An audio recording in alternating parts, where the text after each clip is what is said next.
This is an amazing attacking game which features the greatest queen sacrifice in history. This game was played by the legendary Nezhmetdinov, the strongest international master of Russia. He never achieved the title of Grandmaster, but he is still a source of inspiration for every chess player around the world. So without further ado, on to the video. His opponent Polugaevsky started the game with this d4, knight f6, c4, we have d6, and with this knight c3, e5, we see the Ukrainian variation of the old Indian defense. You invite this pawn to capture, and after this capture, threatening this queen, and the king is stuck in the center, but you will get nothing. After this, knight is jumping to attack this pawn. You can just develop the knight. Bishop is going to pin this knight on f6 square, but this is not a problem. We can develop the bishop, and once you really castle, we can move the king on this c8 square. This pawn push is coming, and this rook is going to come in this game by this fashion, and this bishop and the rook can easily join the attack, and you will never get anything after this capture. This knight is jumping here to attack the pawn, but we can just advance this pawn. So this is completely an equal game from the black side. So that was there in the game. So this was not played. After this pawn push, this was not played in the game, and we have e4.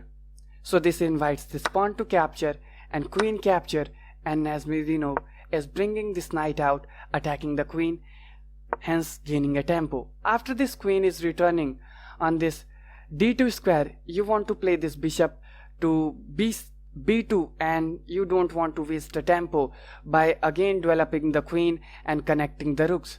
So this would be really a good game after you play the queen on d2. So pawn g6, we have continuing in the same fashion. This bishop is going to challenge this strong bishop on g7. So bishop g7, bishop b2, now we have castle, bishop d3, nicely developing the bishop, and the white plan is very simple, develop this knight here and just castle to safety. But we have this knight jumping on g4 square. This knight is coming on e5 square, but this is coming with a trick. Once you develop this knight, you don't want to develop this knight on this f3 square, but this is still playable. Once you play this knight move, we can just pressurize this knight and the bishop. So you need to trade the knight, or you just don't trade and you allow this capture. So you will definitely have to capture it, and now this knight is jumping, attacking this bishop, and this knight is very powerful in the center. So that is why knight is coming on this e2 square, and this is really a good move. So we play this queen h4, threatening some checking ideas. We have this knight back 2 on this g3 square. This is really a good move, but you can lose the game with this straight away pawn push. But this was not played by Nezhmetdinov, and he played something like this knight is jumping on this e5 square. I will show you the other variation which is winning on the spot. We can just push the pawn, and once you really capture, we can play the knight move, hence attacking this bishop. And if you really don't want to lose this bishop and don't want to lose the exchange, then you will have to play this bishop move.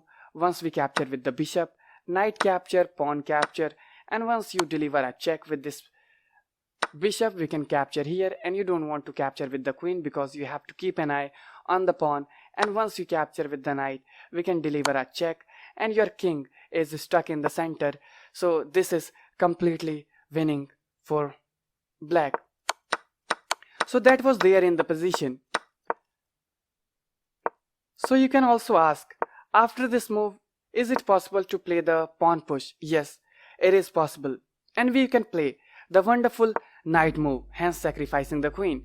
But obviously this is not a sacrifice because this knight is jumping to deliver a check, and you don't want to play the knight move here because after this check your pawn structure is really bad and you will lose the game pretty soon. So this can never be played, and you want to play this.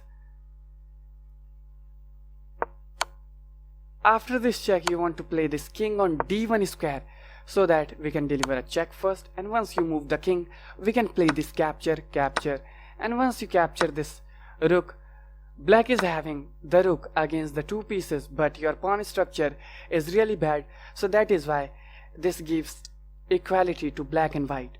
So you could have gone for this line also, but this was not played in the game, and we see this knight move, and after this knight is getting back on this e5 square. So this doesn't allow anything, and you can just castle, and we have this f5 on the board. We just want it to capture, so after this capture, pawn push can take place, and this g file will also open up. So after this pawn push, Polugaevsky just played the pawn push and invites this pawn push in the center.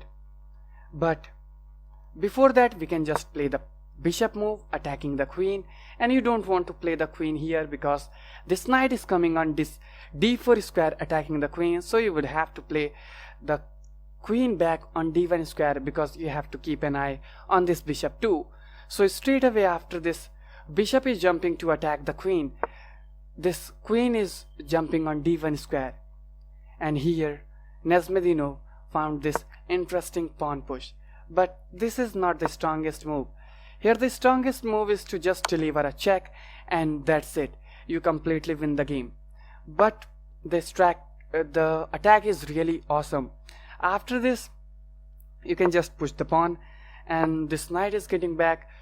We can play the bishop move, threatening some wonderful move with this bishop, and you would have to play this knight back so that you prevent any of the bishop sacrifice. And once you play a natural looking move, you are just getting checkmated after this bishop move, and this is forced checkmate in 5 moves. So you would have to capture with the knight, or you capture with the, or you advance this pawn, we can just sacrifice it, and after this capture, we can go here and you can deliver this wonderful checkmate. And if you don't do that, after this, if you really want to play the knight move, then the pawn push is really coming. Obviously we can also play this move, but after this we can push the pawn and there is no bishop capture because a knight is paying attention to it. But still pawn push is coming, and this would be a brilliant attacking game. But this was not played in the game, and we see this pawn push is straight away. So this knight is getting back on this e2 square. We have another pawn push. Knight is jumping on d5 square attacking this pawn, but we don't care, and we have to push this pawn, open up the center. But you can never capture here because after this pawn push you will just lose the game, and you would also get checkmated in some of the lines. So you want to play the pawn push and don't allow this pawn to g3 move. So we capture here, pawn capture, and you don't have the time to capture with the knight because rook sacrifice is really taking place and the queen is under attack. So first we want to prevent this pawn capturing the queen, and after this you can never capture here because opening up the position, knight is jumping here, bishop is also jumping here, and you will just get checkmated in few moves. So the pawn push takes place and blocking this bishop diagonal. But now we see the wonderful move from Nezhmetdinov, and he played this very interesting bishop e6. And why he's offering this knight? Because if you really accept this is not a problem, and we can never deliver a check, but we can first eliminate this knight, and you can never capture this bishop, and you would have to play the bishop back. If you really capture, you can just get checkmated in 2 moves, bishop check, and once you play the rook move, we are just slicing this diagonal, and this is a checkmate. So you can never play this pawn capture, and you would have to play the bishop move. So we can first capture this pawn, and once you really capture this bishop, queen captures, and still it is winning, and you don't have time to capture this pawn, this bishop. And once you capture this, queen check is really coming, and we are just winning this bishop back, and you would have to play the knight move, and this queen check, this knight check is really coming, and you would have to give up this rook. So that is there in the position, so you cannot never accept this sacrifice. But after this there doesn't seem like there is a good move, and this bishop back was played. This is still a good move, and Nezhmetdinov plan is very simple. He just want to double up here on this f file, but here the best move is to just capture with the bishop, knight capture, and then start running away with the king. But why this bishop capture is really giving the equality? Because you are not allowing this knight to jump here, because you already played the knight on e5 square. We would see in this variation. After this, the king straight away is running away to safety, but we see this queen check first, and now king is running away. So after this move, we see first this bishop takes, so we want to eliminate this knight controlling this b4 square, and this is pretty awesome, because after you take with this c pawn, we jump with the knight, and it looks like this queen is really trapped. And after this rook is coming here attacking this bishop also once you move the queen, and we see the brilliant queen sacrifice in history, and we reach the position from the thumbnail. And Polugaevsky just fell into the trap, and he played this rook move trapping the queen, but it's obvious this is not a trap, and we see the brilliant rooks, this queen sacrifice. Polugaevsky accepted this queen sacrifice, and now we deliver a check. This is a double check, so you don't have time to capture anything, and you would have to play the king move. Once you play the king move, we have the bishop back, and this bishop back is really an important move. And Engine suggests this is really an equal game, and he is suggesting this knight back, but still it is losing. I will show you. Once you capture this pawn, again you attack this rook, and once you move this rook again we can force the repetition, but this time we play a very wonderful move with this knight and attacking the king. So once you move the king anywhere else, this c4 square, we can first deliver a check, forking the queen and the king. Obviously this is not a fork, so we fork this. So you need to capture here, and we just don't need to capture. If you really capture, you will lose the game, because this knight capture the rook is coming. So first we deliver a check, and once you move the king to a very bad square, you can get checkmated in just 3 moves, so we don't care about the rook.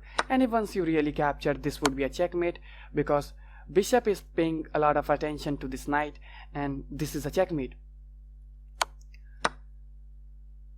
So what you have to do after this, you want to play the king move, but we first save the rook and threaten some checkmating ideas, so you don't have the queen move. Once you move the queen, you can just get checkmated in one, because all the squares are really covered here.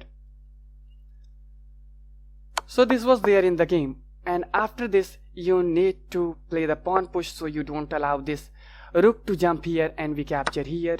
You capture this with the rook, and we capture here, and the rook is coming from here to here, and this would be a wonderful checkmate. So this game is still tricky, and black is obviously winning, but we have to find a good continuation, otherwise black can also lose the game. So this was the move from recommendation from the engine, but this was also losing. And after this move, we don't see the knight move, and the threat is very simple. We just want to play the pawn push, and this would be a checkmate, because this is a double check, and we just want to cover this square. So that is why after this pawn push, we don't see the knight move, and we see the pawn push taking place, preventing any of this pawn push and threatening the ideas of the checkmate, because this would be a double check. And now we see the wonderful idea, and this is mate in 8. So we see c5. This is a check, so you just need to capture en passant, and once you capture the pawn push, and the pawn push is coming with a checkmate. So you need to play bishop move so that you can block the rook diagonal and you can run away with the king. But we see the knight move covering this bishop diagonal, and this is really wonderful. So you need to play the king move. Once we play the pawn push, you capture here, comes with a check, and once you move the king, this is really checkmate in 3, so we deliver a check, and you don't have any good square. There is only one forcing line, you have to go here, and this is a straight away checkmate. So after this knight back, on this c6 check was played, Polugaevsky just resigned the game, and what a brilliant game from Nezhmetdinov. Why you resign? Because once you play the king move, this is straight away a checkmate in 1. And what a beauty. So, how did you like this video? I will be waiting for your comment, and if you really want to enjoy this wonderful video and premium membership, you can take the premium subscription of this page so that you can also be supporting me as a supporter of this page, and it also motivates me to make some wonderful videos for you. So I will see you soon in my next video, and you can also get access to some of my exclusive study on lichess by subscribing this page. Or if you really want to enjoy it for free, then you just consider subscribing my YouTube channel where the videos is uploaded first. So see you soon in my next video.